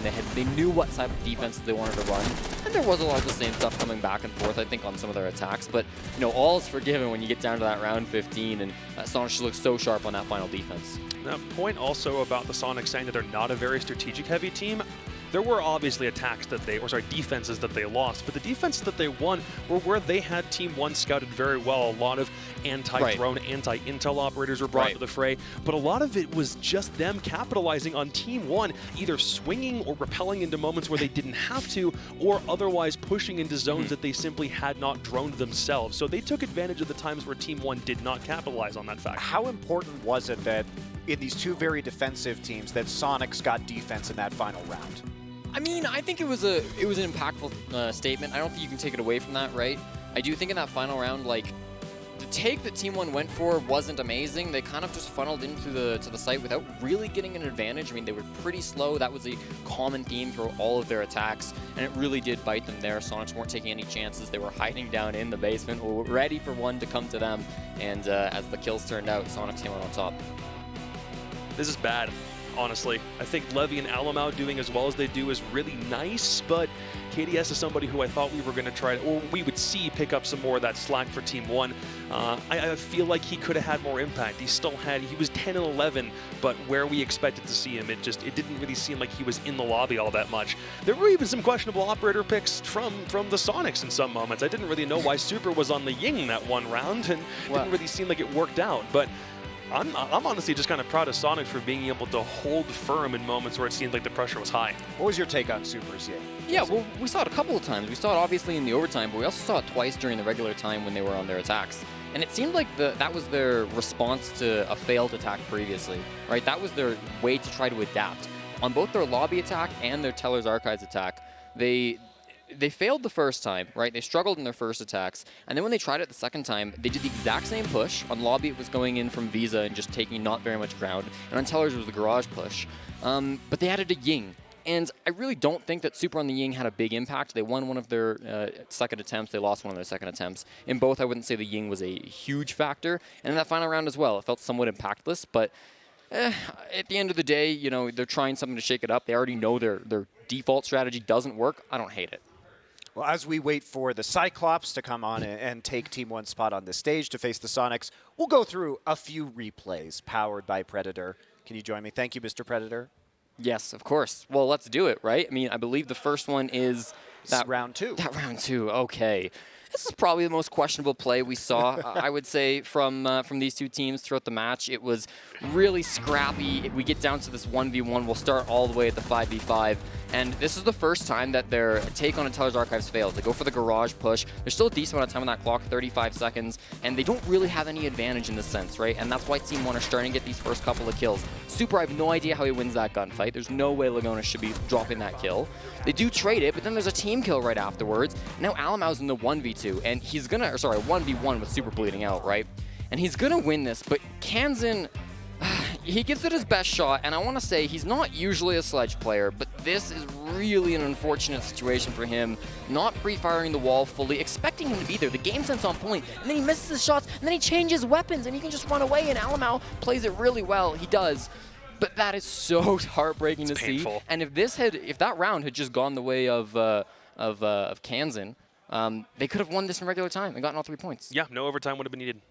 And you brought this up coming into the match, but this is 4 of the 5 members of Soniqs, their first international LAN experience at a major. And even though you can get all the LAN experience you want, you know, in Vegas, it hits different when you're playing against these other regions, when you know what the stakes are. I was a little worried that we were just going to watch Soniqs just completely collapse after that. Me too. But credit to them that it seemed like they had a few jitters, but they managed to get over them. And I think they've always had that sense of hype around them isn't just necessarily, oh, they have a big ego and it's coming out on stage. It's almost kind of a way that they can like cope with a lot of high pressure situations. In the North American League, they're always the team that gets, you know, very hyped. They will always find something to get out of their chair to celebrate or scream at the other team for some reason. It's clockwork for them. My favorite thing was that when Team 1 would win rounds, the Soniqs would still yell insults at them. Oh, yeah. Yeti straight up said Alamau's mustache sucks on stage. It was incredible. Anything they can use, they will use against them. Just to get if they in don't their have heads. ammunition, they will fabricate it. It's I great. loved it. I loved watching it. Let's move on to the next round, which was round 6 here, and it was a strong post plant by the Soniqs. After doing a lot of NA Rainbow Six this year, is this what you expect to see from the Soniqs? Is it the kind of a encapsulation of their play in many ways? In a couple ways, yeah. Again, it's Consulate, so crossfires are always going to be the standard in a lot of these rounds, but it's also because the Soniqs decided that a lot of their takes were going to be post plans where it's 5v5 or sometimes 4v5, which is what we're seeing in this round. Super's going for it. The Toxic Babe canister has missed him at this point, so he knows he's got clearance, and Team 1 are all trying to scramble back from the east side of the map. KDS and Lagonas are both looking for Super, so Lagonas does finally remove him from play. But then as we continue, you'll look at the positions the Soniqs are holding. Rexon has perfect top 4 control, knocks out Levy, who knows he's there, but he can't do anything about it. This is the hardest retake in Rainbow Six right here, because Grixer can sit outside perfectly and no one on Team 1 knows where he is. Rexon and Yeti will both find a kill as a piece. Grixer is there to stop him at the very, very end, and that's where man count finally flips. It takes a long time for it to happen, but it still does, and that's just the story of this site overall. And one thing with that replay I want to point out, if you went to, and if you were paying attention, Alamau was in security. and you cannot get that plant spot with a Toxic Babe from security. And when I talked to Alamo, that's actually something he mentioned to me. Like, that's something that had happened in their BDS game. So I don't know why he's going back to security when he knows that's there. He had one Toxic Babe. If he was playing inside of Cafeteria, the same the he could have play stopped from earlier, right? Yes, it's the same thing as in the BDS game. And unfortunately, he was in the wrong position once again, and he couldn't stop the plant. That sucks. This was a very retake-heavy game overall, though. It's the most retakes we've seen in a map so far here on the mainstream. Very exciting, getting down to the wire. But there was a map, or a round rather, that was not very down to the wire. It was a really clean execute from Team 1 in a 4K by Alamau that you picked out, Jesse. Why did you like this one? Yeah, well, I think this round really encapsulates some of the better moments from Team 1's attacks, because as we mentioned before the game started, Team 1 are not a drone-heavy team, but what they can do instead is they can get aggressive before it's expected. 41 seconds, they're vaulting in, and they're going to converge onto Super. And Alamau's the star, he's going to get on these kills. But I really want to highlight the timing of this push, right? They know they messed up their early round. They wasted way too much time. They've got 4 drones you can see in the top right corner of your screen. They didn't set themselves up to have a successful execute. But because they went early, and because their coordination was so good, and because Alamau's kind of nuts, they make it work anyways. And so I really enjoyed that from Team 1, recognizing that that drone clear, or that roam clear, is not their strong suit, but finding a way past it anyways.